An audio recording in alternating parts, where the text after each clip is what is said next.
Assalamualaikum warahmatullahi wabarakatuh. My name is Lestariani. So we are from group 4. We'll explain about Lexeme formation footer Afield, and me as the first presenter will explain about introduction of this chapter. So the three examples above are the example of phonological processes. For example, in Tagalog, ganda means beauty, but when another morpheme are inserted, it turns into gumanda, and the meaning automatically changes to become beautiful.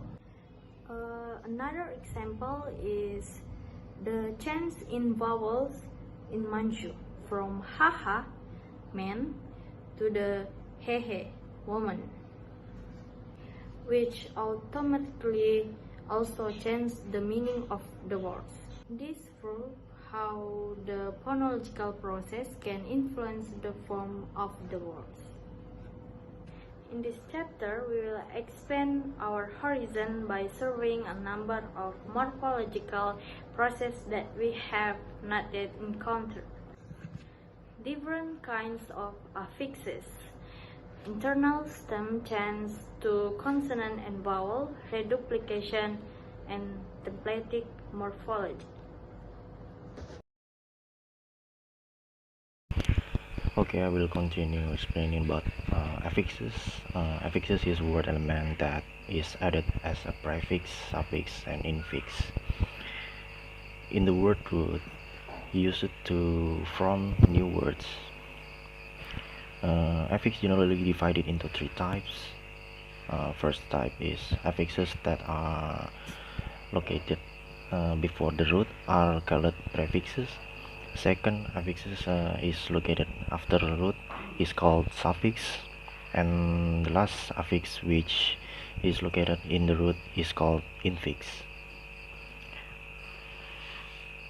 For the definition of a prefix is a group of words that is located at the beginning of a word and makes new words and meanings that are different from the original. For the example of the prefix, for the first is anti. Anti has a meaning against or opposite to.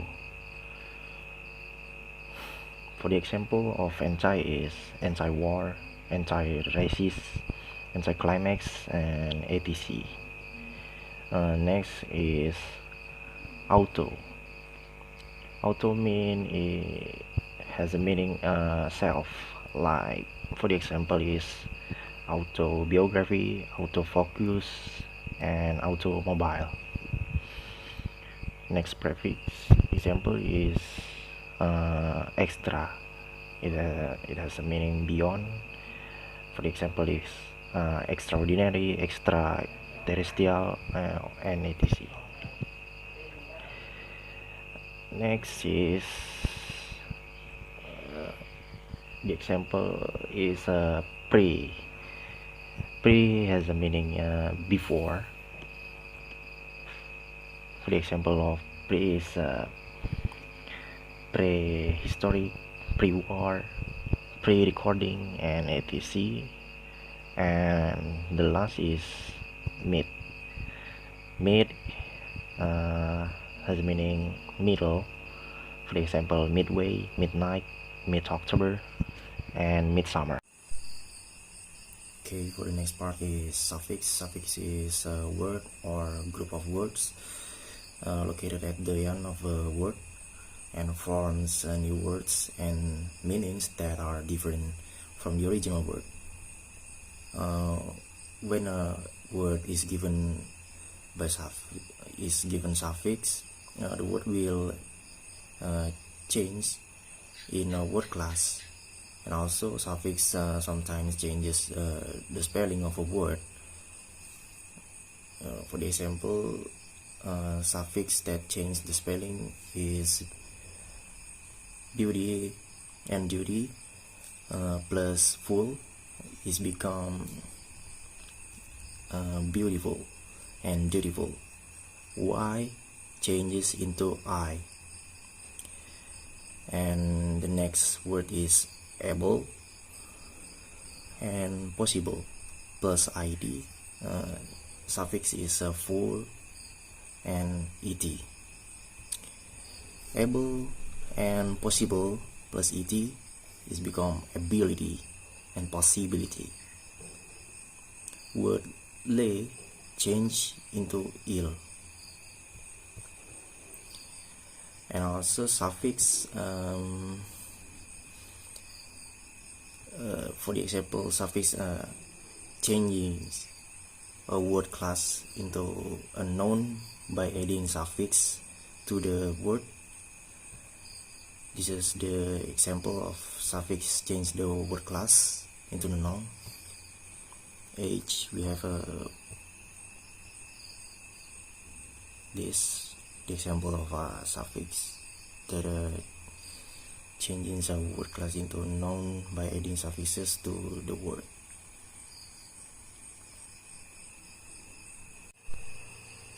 Okay, for the last part is infix. Infix is a group of words that are located in a word and put an emphasis on the meaning of the word.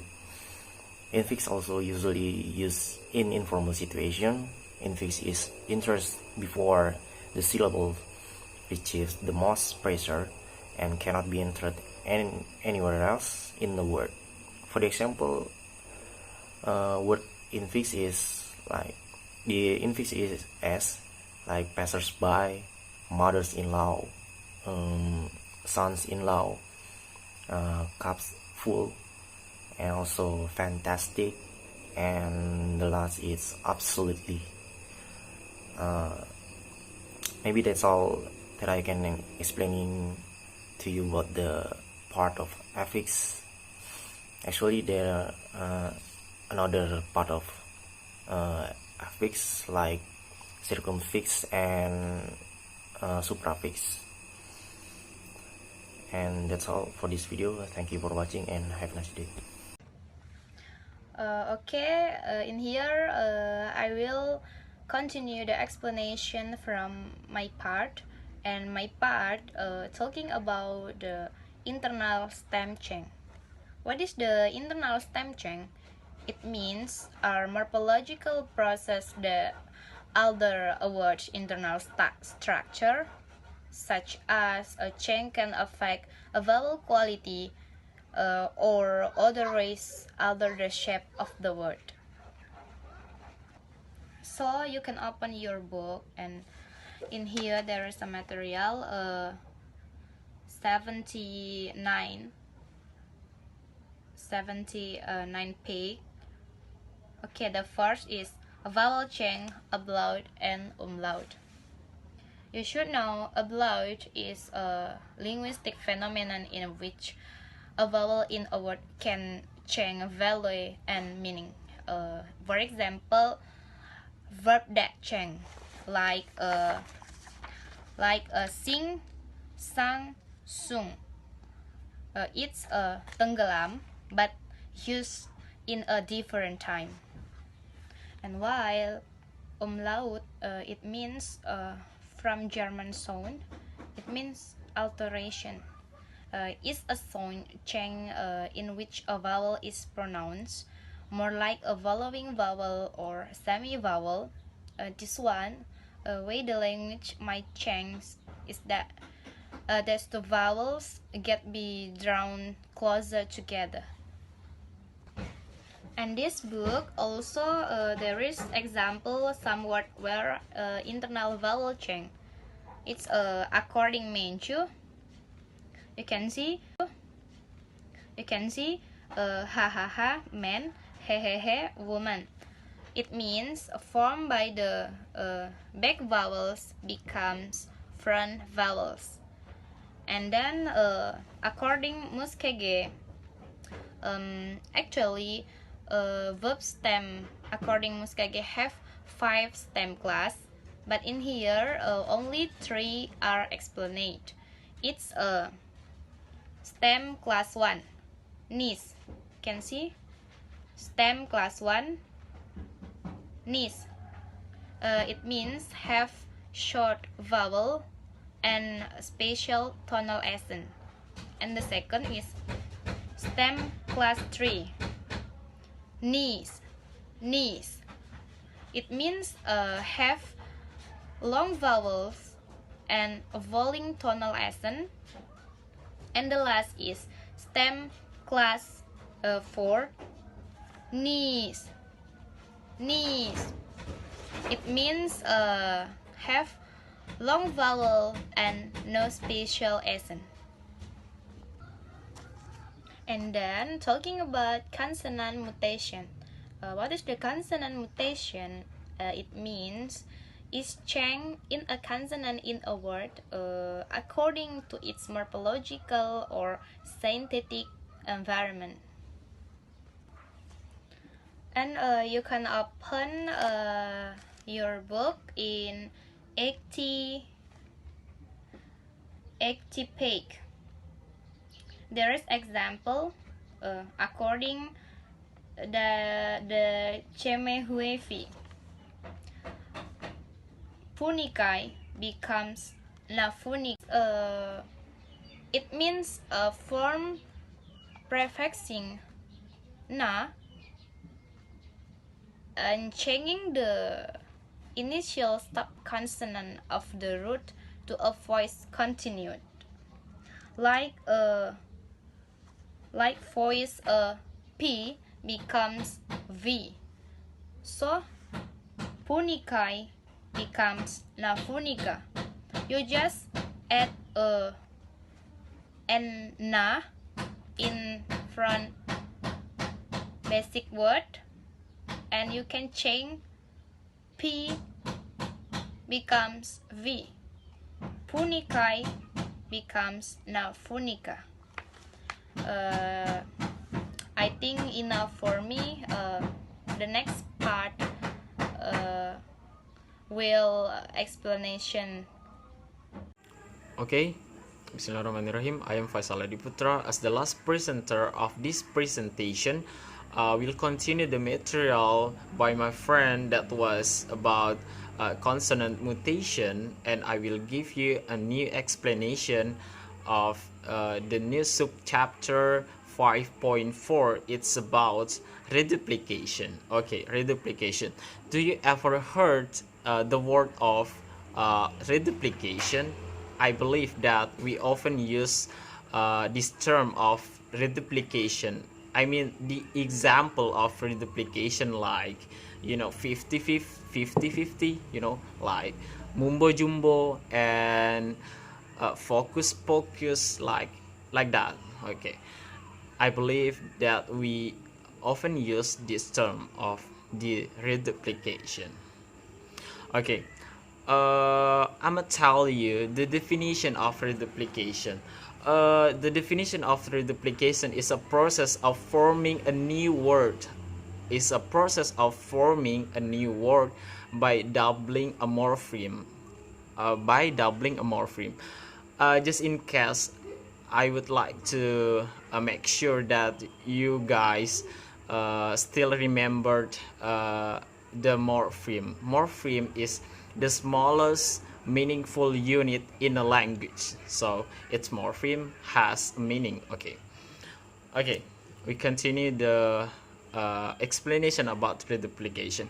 Okay, from the book, it's a bit different on internet and in the book definition. In the book, I tried to read it. Reduplication is morphological process in which all or part of the base is repeated. Okay, I repeat again. Reduplication is a morphological process which all or part of the base is repeated. Okay, the example like behind, become a bit behind, forward, become a bit forward, below, become a bit below, and etc. Okay, the next is the term of reduplication includes three meanings. Okay, the term of reduplication includes three meanings. The first one is the process. It means that the process of forming the new word by repeat the morpheme. Okay, the second one is the result of the process. It means that the new word of the process by reduplication in it. Okay, and the last one is the elements repeated. The repeated word is the basic or originating morpheme. Okay, and the new word is called twin words. It's called twin words. Okay, next. Okay, there are two types of reduplication. The first one is total reduplication, and the second one, or the last one, is partial reduplication. Okay, the example of total reduplication like club club and tick tick, and the partial reduplication, the example like vocalic reduplication like zigzag, and rhyming reduplication like willy-nilly or walkie-talkie.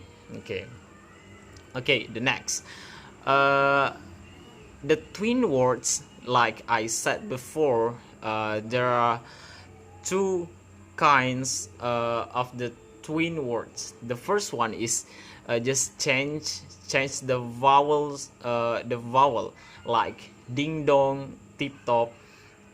We can hear like ding dong, the vowel is changed. The second one, the first one is using e vowel, and the second one is o, like ding dong and tip top. Okay, the second kinds of twin words is change of initial consonant. Okay, the first one is vowel, and it's the consonant, like willy nilly and teeny weeny. So it's different from the consonant word. Okay, and the last one is repetition without change. Like tick tick and yum yum, like it's not changed, but it just repeated by itself, so twice. Okay, we go next, originating morpheme. Okay, the originating morpheme like often second help us. For the example, dilly dally first help us TikTok, but helps us sing song, neither helps us boogie woogie. It's also the example of reduplication. Okay, maybe that's enough from my explanation about reduplication. And there are some challenges in the book, like consider the following example from English, like willy-nilly, hocus pocus, hanky-panky, and etc. You can see on the book if you want to make sure that you understand from my explanation. Okay, the next one is the subchapter of 5.5 is templatic morphology. Okay, the next term is templatic morphology. It's a very interesting morpheme construction. So in this strategy, we have templatic morphology that found in Semitic languages. For the example, from Arabic, the word Hebrew, it is a verb. And this templatic morphology, the words are composed of a consonantal root, where part of speech and inflection are indicated by the vowels and length patterns of consonants and vowels. we can see the example directly of the templatic morphology here. Okay, so this we have a consonant template, KTB, consonant template. This to do with books and writing. Now we have an example like right active perfective form. It is, we got katab, consonant vowel consonant vowel consonant, and here we have active become passive one. We just change the vowel. Actually, we just change a form of the verb by changing the vowels, and the meaning of the form is determine the consonant template, but sometimes we call it the consonant tiers. Okay, so this morphology very different from affixation because we didn't add this thing add the morpheme to the beginning or the ending or the verb start or the root. We just interest the morpheme of the root and the affixation. Okay, maybe that's all from the whole our explanation about this material, and I do hope you all guys understand on this material, and I do apologize when we are making a mistake, and if you have a question, please give me a question, give us a question, and maybe that's all. Thank you.